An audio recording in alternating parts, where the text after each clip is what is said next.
이 집을 이해하려면 고객님과 가족분들의 라이프 스타일을 파악해야 될 필요가 있습니다. 이번 현장은 다른 현장에 비해서 약간의 이슈가 있었던 현장입니다. 공사 견적에서 다소 차이가 있었던 이유를 몇 가지 말씀드릴게요.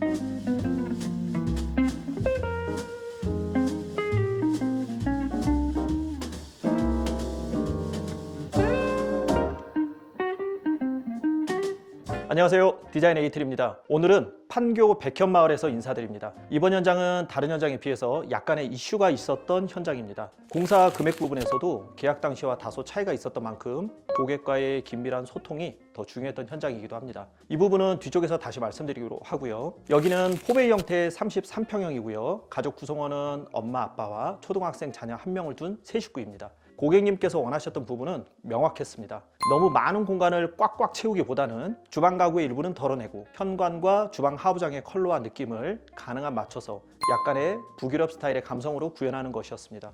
대부분의 시간을 거실과 주방에서 가족분들이 함께 보내시고요. 드레스룸이나 침실은 최소한의 기능만 수행하도록 집을 꾸몄습니다. 자, 그러면 현관 먼저 보여드릴게요.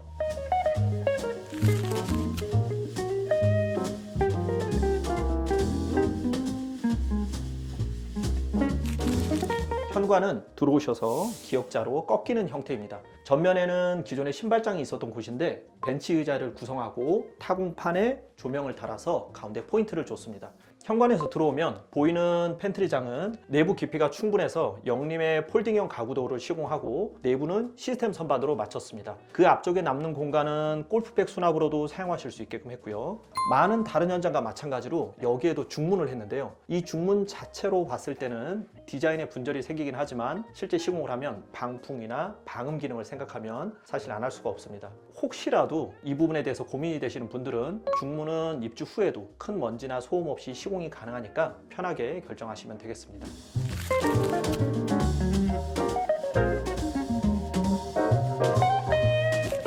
도어는 최근에 다들 기본으로 많이 하시는 슬립 문선으로 시공했고요. 이 슬립 문선을 제 기준으로 봤을 때 처음 했던 때가 거의 6년 전인데 아직까지도 인기가 많고 그리고 앞으로도 꾸준할 것 같습니다. 이 외에 저의 다른 현장에서 보여드렸던 히든 도어, 그리고 스텝 도어, 그리고 무문선 도어까지 이 세 가지는 기본적으로 목공으로 벽면까지 모두 작업을 해야 해서 슬립 문선과는 달리 비용면에서 많은 차이가 납니다. 그래서 선호하시는 디자인과 예산에 맞는 걸로 선택하시면 되겠습니다. 자, 주방으로 한번 가보실게요.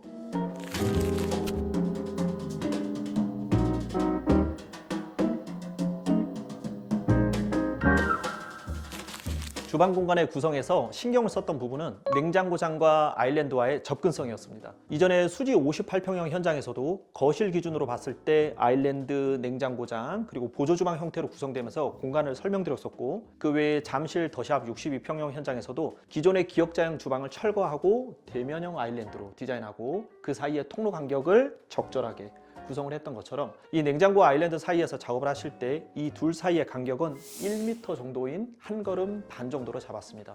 이보다 좁을 경우에는 당연히 밑에서 뭘 꺼내려고 엎드리면 엉덩이가 뒤에 닿을 수 있겠죠. 두 걸음을 초과하는 너무 먼 간격은 여유로워서 좋다기보다는 오히려 작업하실 때 더 힘이 듭니다. 더 불편하실 수 있어요. 저희 고객님께서는 마침 냉장고도 교체하실 때라서 보시는 것처럼 핏한 냉장고로 구매하셨고요. 기존의 냉장고 자리로 차지했던 공간은 가족이 편하게 쓸 수 있는 카페장으로 변신을 했습니다. 북유럽을 모티브로 한 집인 만큼 재밌는 포인트가 있는데요. 아까 우리 들어왔을 때 보여드렸던 현관 바닥에 포인트 타일이 있는 그린 컬러는 보시면 이 아래쪽 주방 하부장에 그대로 이어져서 디자인 포인트로서 활용을 했습니다. 또한 기능적으로나 개방감을 위해서 왼쪽 한번 보시면 상부장을 필요로 하지 않으셔서 고객님께서 직접 셀렉하신 이태리제 타일로 깔끔하게 한쪽 벽을 마감해 드렸습니다. 현관에서 시작한 북유럽 감성이 주방 벽에서 완성된 느낌을 받으실 수 있도록 했는데요. 참고로 이 타일이 셀렉을 할 때 고객님께서 원하시는 레퍼런스 사진을 많이 보내주셨는데 이 영상 보고 계신 분들도 원하시는 주방의 사진이 있으면 평소에 좀 모아두셨다가 인테리어 하실 때 디자이너한테 보여주시면 더 도움이 되겠습니다. 주방에 포인트가 하나 더 있는데요. 뒤쪽에 세탁실로 들어가는 공간은 이렇게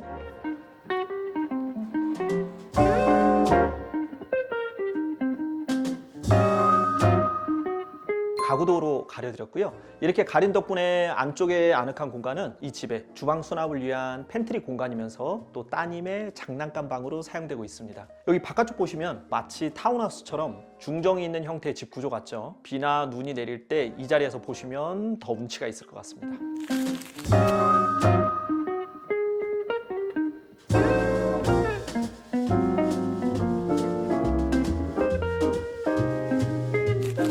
가족들이 머무는 또 하나의 공간은 당연히 거실이죠. 이 집을 이해하려면 고객님과 가족분들의 라이프 스타일을 파악해야 될 필요가 있습니다. 가족분들이 식사하실 때, 또 재택근무할 때, 또 아이와 시간을 가질 때 거실과 주방에서 대부분의 시간을 함께 보내시고요. 드레스룸이나 침실과 같은 다른 공간은 최소한의 필수적인 기능만 수행하도록 집의 레이아웃을 구성했습니다.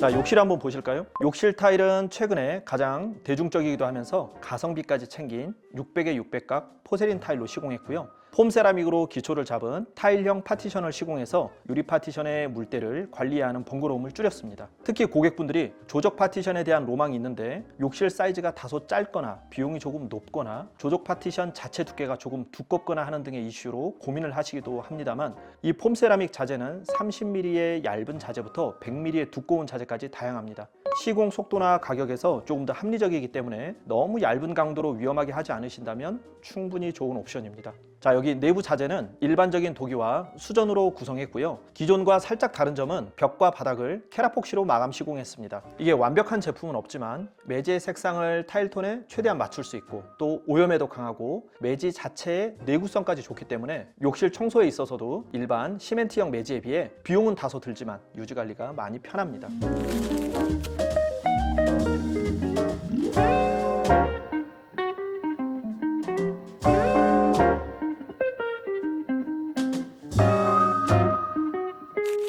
자, 아까 앞에서 영상 초반에 말씀드렸던 부분, 공사 견적에서 다소 차이가 있었던 이유를 몇 가지 말씀드릴게요. 이 집은 고객님과 인테리어 계약할 때까지 현장을 확인할 수 없었던 현장이었습니다. 막상 공사에 임박해서 실측을 와보니 첫 번째로 샤시 부분에서 주상복합이 아닌데도 일부가 시스템 창호로 되어 있었습니다. 보통 이 시스템 창호는 슬라이딩 창호에 비해서 같은 사이즈 기준으로 했을 때도 당연히 시스템 창호의 금액이 더 높다 보니까 샤시 견적에서 예상보다 더 큰 비용이 발생됐습니다. 두 번째로는 천정이 마치 계단처럼 굴곡이 많았습니다. 나중에 철거 후에 알게 된 상황이지만, 예를 들어 천정에 하중을 담당하는 콘크리트 보가 내려와 있는 상황이라면 어쩔 수 없지만, 저희가 뜯고 보니까 별다른 특이사항이 없어서 굳이 단차를 두지 않아도 됐을 곳인데 거실과 입구 통로, 또 주방, 이 공용부만 보더라도 천정 높이가 다 달랐습니다. 이 부분은 적지 않은 비용이 들어가지만 저희 고객님께서도 고민 끝에 천정을 다 철거하고 평탄화하기로 하셨습니다. 세 번째는 공사 중에 발견된 건데, 세대 천정에 있는 스프링클러 6개 정도가 미세하게 물이 새고 있었습니다.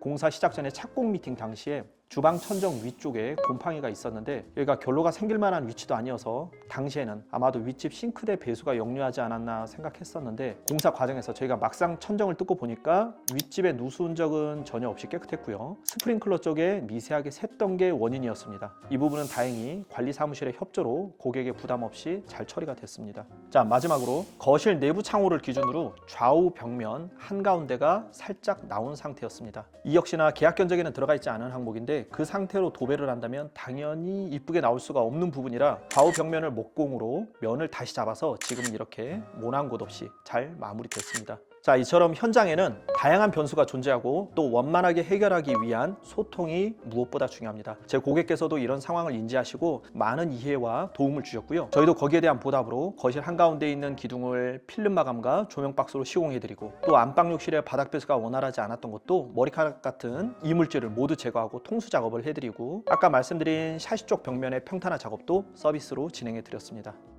오늘은 판교 백현마을 6단지 33평형을 소개해드리면서 조금은 다른 각도에서 말씀드렸는데요. 저희가 하는 일은 뭔가를 기계에서 팍팍 찍어내서 파는 게 아닌 결국 사람과의 일이기 때문에 이 모든 과정에서 가장 중요한 것은 당연하게도 고객과의 진심 어린 소통이라고 생각합니다. 작은 것 하나까지도 고객의 의견을 묻고 더 좋은 결과물을 만들어 나가는 디자인 에이트리가 되겠습니다. 특별히 이미 입주하신 상황에서도 기꺼이 촬영을 허락해 주신 고객님께 다시 한번 감사의 말씀을 드립니다. 지금까지 디자인 에이트리였습니다. 감사합니다.